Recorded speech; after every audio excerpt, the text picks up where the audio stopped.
All right, I'm testing out some more recording stuff. I'm going to try not to put my arms on my little table to reduce like jerkiness because my laptop is sitting on there. So I'm testing out different recording software. Um, I downloaded a whole bunch of software, and it's all kind of crap. So I downloaded OBS, and it has a lot of options. It's overly complex, but it shouldn't be too difficult to figure it out.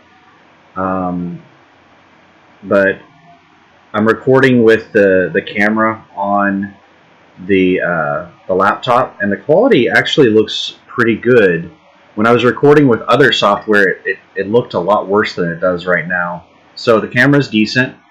The audio is not too terribly decent. It's got a fairly sensitive, I suspect, a condenser mic, and it is, you know what?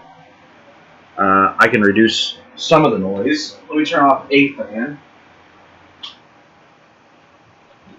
All right, so I just turned off a fan.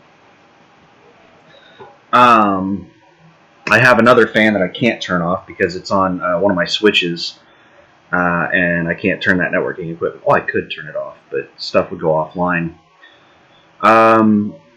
So what I was trying to do was, well, I was basically trying to find a reason to stop working on my pre-trip, because that's what I've been doing all day, is working on my pre-trip. They gave us this sheet of paper.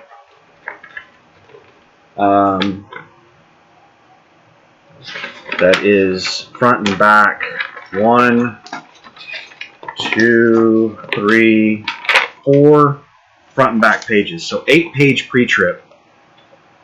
That's the very last page. They also gave us this thing, and it goes over the pre-trip with pictures of everything that you're looking at, because not all of us have access to one of these tractors. So to study the pre-trip, like, I don't have a tractor in my backyard I can go out there and do a practice pre-trip on. So we have the list of items, and then we have that as a reference for what the items look like. And I think there's a couple other cheap sheet things that they gave us, but basically what I'm doing is I'm trying to simplify it and get it onto a single page or maybe 2 pages. There's, I think, 3 or 4 sections of pre-trip, and I want to reduce the number of pages that they're on. Like, you can see this, they have it a lot of indentation, and it's like double space and everything. This is the type of formatting that you use whenever you get some kind of school work assignment and they tell you that you have to fill up like 5 pages, and you use ridiculous spacing and make everything enormous, and you do a line break for every little thing. So I'm trying to compress everything and simplify it. So like on, let me see here.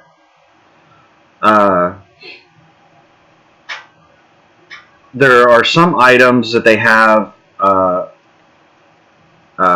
on multiple lines.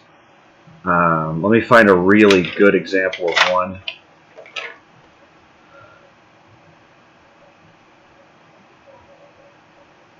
Yeah, here's a good one. So on the suspension system, they have like the leaf spring is, they have it in 3 line items, and they have like 1, so spring mounts front and rear and airbag if applicable. So they have just the leaf springs in 3 line items, and one of the line items has multiple things on it. So let me switch over. I spent a lot of time figuring out how to do this, but basically I can't get Microsoft Word to display. So let me. What I did was I'm actually working out of Microsoft Word, but I copied this to Notepad++ because Microsoft Word does not capture well into OBS, and because I'm on a laptop that is using two graphics cards at once. It has integrated graphics in the processor, and it has a dedicated graphics card, an NVIDIA 2070, and it's using both of them at the same time. I can't capture the display because it's using the NVIDIA for physics, and it's capturing from the integrated graphics on these Word documents. So I'm having to capture by process. I can't just capture my screen. Anyway, I've been working on that for like an hour trying to figure out how to do it, and this is the best solution I could come up with for the time being. But let me find here, so suspension system. B, C, D, E. Let's try to do, can I just tab, or is it going to delete everything in that tab? There we go. So I didn't pretty up the formatting when I copied it over from Word.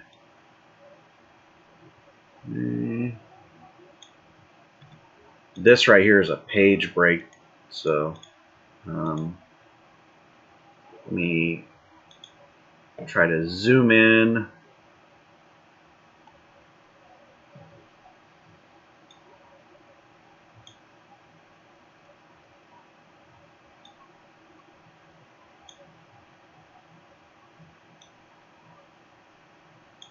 There we go.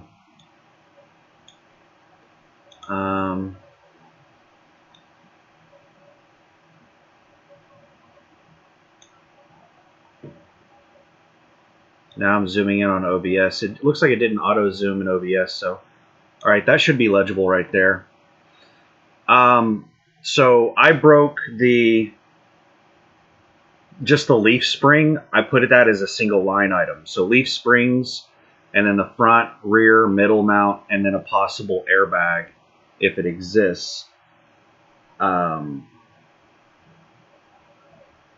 So that's the type of simplification and that I'm doing,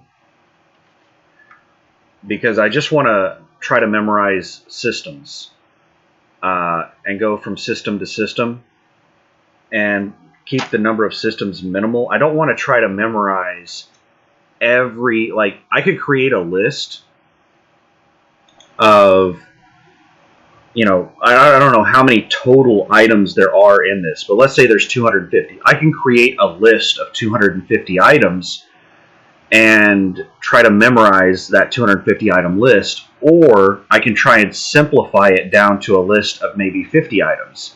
It's a lot easier to memorize 50 items than 250 items. So so that's what I'm trying to do, is get it down to like 50 items, and I can memorize that in a day. And then it's all about memorizing information about each one of those items, not trying to memorize, you know, a 250 item list. So that's basically what I'm doing with the pre-trip. Once I get it all, now there's some of these things that we haven't gone over yet, so I'll probably have to edit this once we get to that part of the pre-trip. But the sections we've gone over so far in class, I'm familiar enough with them that I can simplify it, and I can, you know, do my pre-trip based on my simplified version, and the instructors should be able to let me know if that's good enough. So that's what I'm doing today. I'm spending today trying to get a simplified pre-trip once, and I'm trying to memorize it as I go along. And then hopefully I can get the simplified pre-trip done in a couple more hours, and then spend the rest of the day memorizing it, and then tomorrow, of course, spend memorizing it. If I can memorize the whole pre-trip by the end of this weekend, that would be amazing. I would be so far ahead of everybody. I did finish all of my assignments last night, so I procrastinate. I'm not a lazy person. I just don't like doing things. I mean, if I have a choice of doing nothing and doing something, I'm almost always going to choose nothing. But that doesn't mean that I don't get out and do stuff. You know, when trees need to be trimmed, I go do that. When pre-trip needs to be memorized, I go do that. When my assignments need to be done, I do that. So procrastination and laziness doesn't mean that I don't do anything if it needs to be done. If something needs to be done, I do it. So yeah, this whole video is just me trying to find a reason to stop working on the pre-trip, because I've been working on it for a couple of hours, and I just needed a little bit of a break. So this is pretty cool. I'm liking OBS so far. The quality looks pretty decent. It defaulted to MKV format. I could change that to MP4 or something else. I don't know what's the best. I'm guessing MKV is more of a raw, high quality format, maybe. And maybe I should go to MP4. I turned a bunch of settings down. Like, my laptop's capable of, I don't know what resolution, but I've got it turned down to 1920 by 1080. I've got the FPS recording set down to 30 FPS. Like, I'm not making high quality like videos. I'm not worried about how good it looks. I would like to keep the size of the videos down. But so if MP4 is better for size, then I don't know. I'll need to look that up and see what MKV is. But yeah, I'm testing out some recording stuff, and I apologize for the audio. I know that the mic on this laptop sucks, but I didn't feel like going and getting my headset and hooking it up and then going to Sennheiser's site and downloading their software and installing it. I mean, that whole thing would take me like 10 or 15 minutes, but I just don't feel like dealing with it. And I'm still kind of torn on how much stuff I'm going to take with me. I mean, we're getting in crunch time. I've only got like 3 weeks left now until I'm going to be like heading off to training. I'm not sure if I mentioned it yesterday, but I got into a discussion with the trainers because I don't know, they got to talking about, they were asking me what I was planning on doing after school, and I kind of gave them, you know, I told them like what I was planning on doing, and we were talking about like you shouldn't ever surrender your CDL because, you know, of situations like mine where you change your mind. I guess I'll go ahead and take off my glasses, reduce the glare a bit. I'm sure that's probably annoying. So we got to talking about all kinds of stuff, and they started giving a lot of suggestions on what I should do. They suggested that since I had previous driving experience, that I should talk with whatever company I go to and explain that to them. They said that I could probably get additional pay. They wouldn't start me at you know, the student salary. They also said that I could probably skip you know, driving with somebody. They said that I don't need to, based on what they saw of me, they said that I do not need to do any kind of student training when I go to a company. They were basically telling me on, you know, day 2 of driving that I don't need any training on how to drive the truck. I don't know how that would go over with a company like USA Truck. They are, you know, a fairly big company. I think they have something like 2,500 trucks, and you know, they have a system. If it were a smaller company, I'm probably not even gonna. I might mention it and see if there's a possibility of getting a reduced training period. That's what I'm hoping for. It's up to 28 days training is what it says, and I'm hoping I can get that reduced. I don't know. There's one of two things that will happen. Either I get a really good trainer and they tell the driver manager, driver leader, fleet manager, whatever in the world they're called, that I am like good enough to go out on my own after a couple of days, and they just have me do like a week of training. Or I get somebody that's like, oh, I've got somebody that's an experienced driver. I'm going to make a lot of money here. I'm going to push them to drive really hard, and they're probably going to push me to drive like 3,000 miles a week, because I'm sure that they're going to get, since I'm on a student salary where I make $75 a day, they're going to get paid for all the miles on the truck.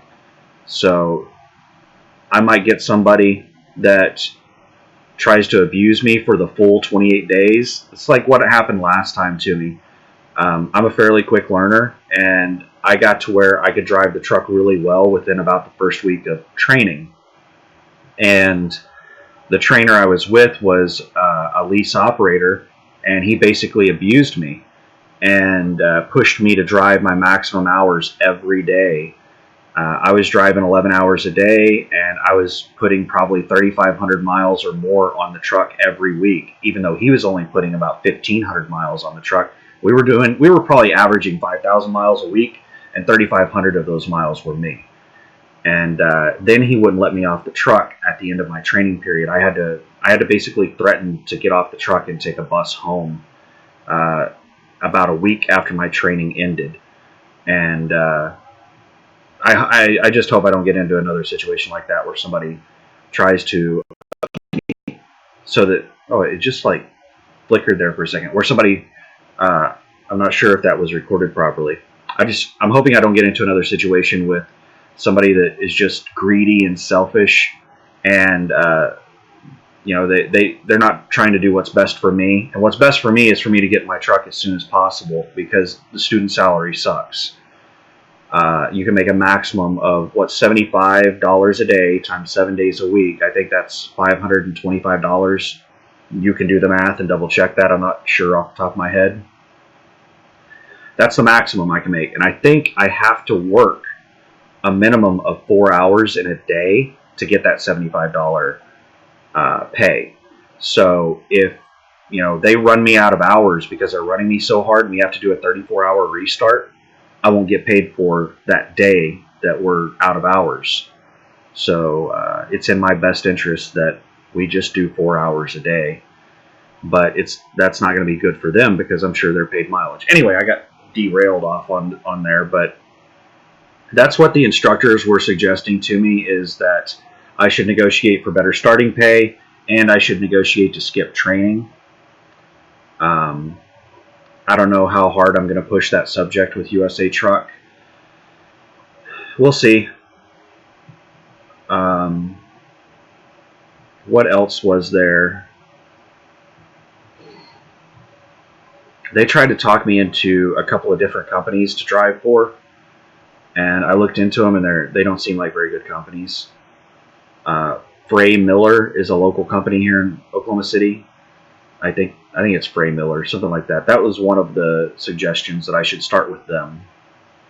And it didn't look like a very good company.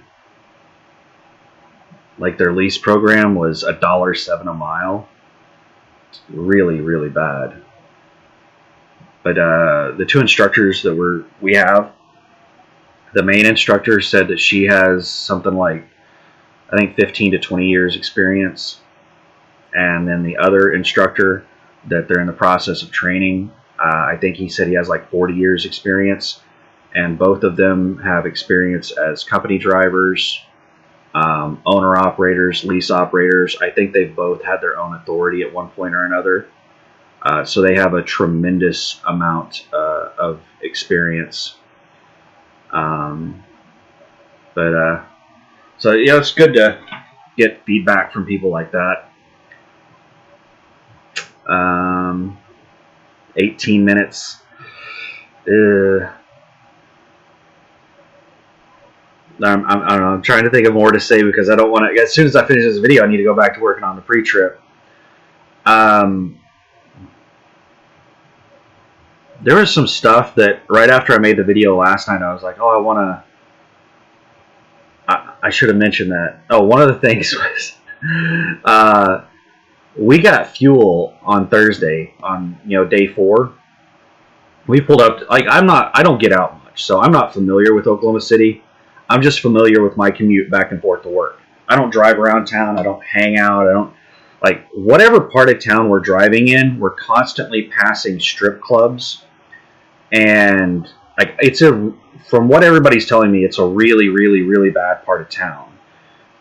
We've been going by Tinker Air Force Base a lot, and then a bunch of strip clubs and a whole bunch of other stuff, and it's like a sketchy part of town. Well, we went to fuel up at some small truck stop, and it had a whole bunch of hotels around it. And right when we stopped, the instructor turned around and said, "You guys are probably going to get approached by a girl while you're here. Now, just a heads up, there are a lot of working girls in this area." and this area is notorious for drugs and prostitution. And it was like 10 o'clock in the morning, and they said even at this hour, you're probably going to get approached by a girl. If you come over here at night, they're just going to be walking around everywhere. They said this place is really, really bad. This is like one of the worst parts of town, is what they said. And I said, well, it's a good thing I brought cash.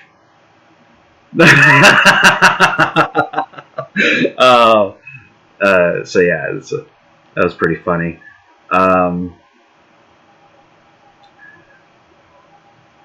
Then what else was there? I don't remember. Another thing I need to do today is clean out my gutters. The leaves have stopped falling, and as I was checking my mail yesterday, I looked up and I saw a twig sticking out of the top of the gutter, so there's definitely some leaves in there. It shouldn't be raining today. The only thing that really sucks is it has been raining a lot, and that means whenever I bring the ladder out there and I put the ladder down to climb up, and pull crap out of the gutters, it's going to leave a big mark in the ground if there's, the ground is muddy. So that could give me a reason to not do it. What else? I got my Yeti in and some other stuff that I ordered. I think I mentioned that yesterday. My Yeti mug thermos thing. Oh, what else is there? I thought there were going to be football games on today, but they're down to the last 4 teams, so it looks like they're all tomorrow on Sunday. Let me pause this for a second so I can see if there's anything else I want to talk about before I end the video. Because it's almost like every time I end one of these videos, within a second or two, I'm like, oh, I forgot to say that. So just a sec, let me pause. Well, basically, as soon as I hit the pause button, I thought about this. I started to talk about it. I'm not sure how in-depth I went, but I'm still debating on what stuff to take with me on the truck. We're getting close to crunch time, and I'm still debating on whether or not I want to take my laptop with me on the truck. I definitely want all this stuff whenever I get my own truck, but whenever I'm with a trainer,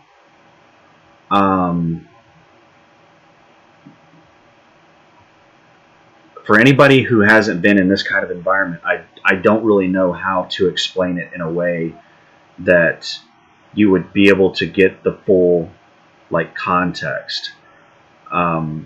It's very possible that I get put into a training truck with a trainer that is a very ethical person with good hygiene and is very respectful and nice. But I'm going to tell you that is not the norm in the trucking industry. Most of the people that I've encountered in the trucking industry are, especially over the road people, there's a reality disconnect or something whenever you've been out over the road for a while, and you be over the road truck driving attracts weird people, and if you're not weird when you come in, you get weird over time because of the solitude. And I'm real afraid that I'm going to get some sketchy person that might try to steal my laptop, or might some people that I've been around in trucking, they don't have any kind of social boundaries. I may go to take a shower, and I may come back and they may have my laptop down in their bunk, doing whatever on it, and just they won't think anything of it. That would piss me off. What are you doing with my laptop? That's my personal property. But I don't really know how to there are definitely some people that have issues like that in trucking, where they just do whatever they want. And the laptop is very expensive. I'm not 100% sure if I really need it. I want to take the minimum number of items with me. Um, I just really hope that I don't have to go through a long period of training, and I really hope that I don't get like a super weird person as a trainer, because like I can handle the normal trucker awkwardness, but I really don't want to put up with like some crazy super trucker, because there are some really, really, really weird people in this industry. So I want to like limit, because if something happens to the laptop, I'm probably not going to be able to replace it. I mean, I probably could, but I wouldn't replace it for probably 6 months to a year, just because I want to be as liquid as possible. And it would be additional storage space that I would need. And some people get really, they get ticked. Like a lot of these people, this is their second home, maybe even their primary home. There may not be a whole lot of extra room in their truck. And if I come in there with my duffel bag, my shower bag, and then I've got a third bag for my laptop and keyboard and headset and mouse and all that stuff, it may tick them off. So I want to kind of take as few items as possible. I'm trying to think. There are a bunch of things that it would be a pain to do on the phone, but I think I can do everything that I need to do on the phone. It would just be more difficult.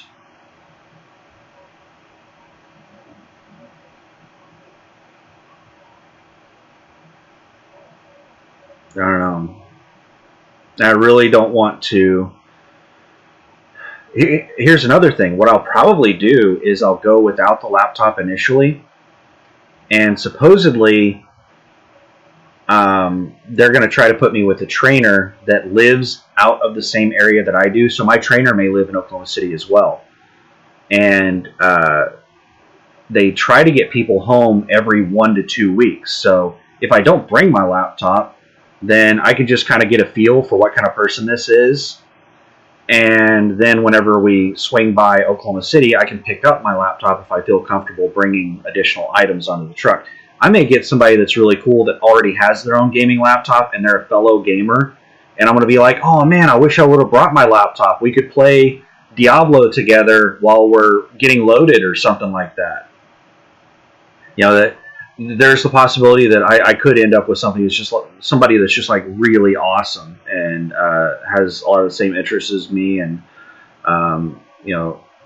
that's unlikely, but it's a possibility. What would be really awesome is if when it came down to training day, if I had a choice of like 5 different trainers and I could go over there and talk with them for a couple of minutes and get a feel for their personality and take a look inside their truck. And the other thing, you can't even get a good idea of what somebody's like in 5 minutes, even looking inside their truck, because a lot of these people, they know that their truck's going to be inspected before they can take somebody out on the road. So you might get somebody that's an absolute slob, but they spent 8 hours cleaning out their truck and making it as clean as possible. And within a couple of days, it's going to, go back to what it was. Maybe they're the type of person that only showers once every 3 months, but they took a shower today because they're going to be getting inspected and picking up a trainee and all that stuff. I've heard horror stories about trainers, and I had a couple of bad experiences myself. There was, hygiene, aggressiveness, confrontation, laziness, just not knowing how to drive worth a damn. Like a lot of these trainers were not properly trained themselves, and there's not like some kind of course that they put trainers through. There might be like a 2 or 3 day course where they're like teach them basic stuff, probably have them watch videos about like sexual harassment or stuff like that. But I doubt there's any kind of really strict selection process for trainers in the trucking industry. They're typically just begging anybody to train because nobody wants to team driving. Just riding with somebody in one of these trucks even if it's like your best friend, you're going to get really sick and tired of them after a couple of days because it is a tiny, tiny little space. It's smaller than a prison cell. And it just, like, I was joking around. I think somebody was live streaming. I think it was, who was it? Was it Crazy Bags? I think it might have been Crazy Bags. Was talking about, training and, dealing with all of the issues with getting along with somebody in a small environment like that and being around them all the time. You have almost no personal space and almost no personal time. So it's a tremendous invasion of privacy. Just imagine, like, you have your personal bubble. You don't like people getting too close to you. Imagine somebody being in your personal bubble 24 hours a day, 7 days a week. Imagine how uncomfortable you would get. That's what it's like being, teamed up with somebody in one of these trucks. But we were, I think Crazy Bags was talking in his live stream about that, and I was joking around. I was like, yeah, like the smallest little thing can start a war. I mean, just somebody farting in one of those trucks. You laugh and you think it's funny, but in that closed environment, whenever your tensions are high, you're already on the edge, and you're already extremely irritated. If you're back there trying to sleep, and your co-driver decides to rip one, and it's one of those like really nasty ones, you might that might not be a laughing matter. That you might come to blows over that. I am not looking forward to training. Any reduction in training time, I'm looking forward to. After about a week in the truck with somebody, you're going to start getting a little on edge. You have to draw some boundaries. You have to make up some rules. I better stop thinking about that. I'm going to start dreading it. One of the things that scared the hell out of me, I told you that we were talking, the two instructors were giving me suggestions and advice and all that stuff. Both of them have been owner-operators. And it's kind of like, I'm sitting here thinking, is there something I missed? Because, like, why would I go and become an instructor at one of these driving schools if I was an owner-operator? Like, the earning potential that I've seen as an owner-operator is upwards of $300,000. Bring home, not bring home, but like net pay before taxes and everything, of course. But after all truck expense, like, you can make up, upwards of $500,000 to the truck, and maybe upwards of $300,000 to the driver.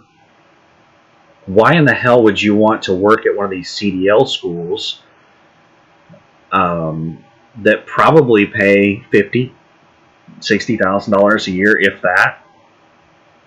Why would you want to do that? Maybe they're semi-retired. They are fairly old. Maybe that's the reason they're doing it. It's like a semi-retirement type thing. I don't know, but it's making me question whether there's something that I'm not understanding about how this works. I know that the trucking industry is very top-heavy. Most of the people in trucking don't make much of any money. And the people up at the top make incredible amounts of money. Crazy money.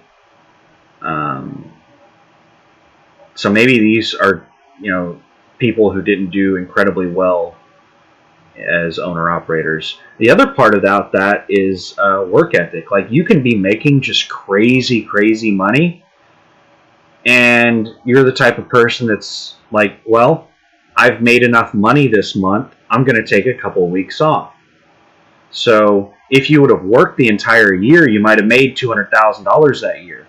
But because you took so much time off, you only made $80,000 that year. Maybe that's what they're doing. I hope to get to that point one day, but I want to stack money and work really hard for as long as possible. I'll eventually get burnt out and need to take some time off, but I don't plan on getting into that rut where I'm just taking 2 weeks off every month just because I can for a long time until I've got quite a bit of money saved up. But 35 minutes of me rambling and procrastinating. I need to go clean out gutters. I need to do this pre-trip thing. All right, I hope that this video and everything turned out awesome. I'm just going to upload it straight to YouTube. This is OBS with my built-in camera and mic on my laptop. So we'll stop the recording. Thanks for watching. Thanks for any comments or likes or dislikes or anything. I appreciate it all.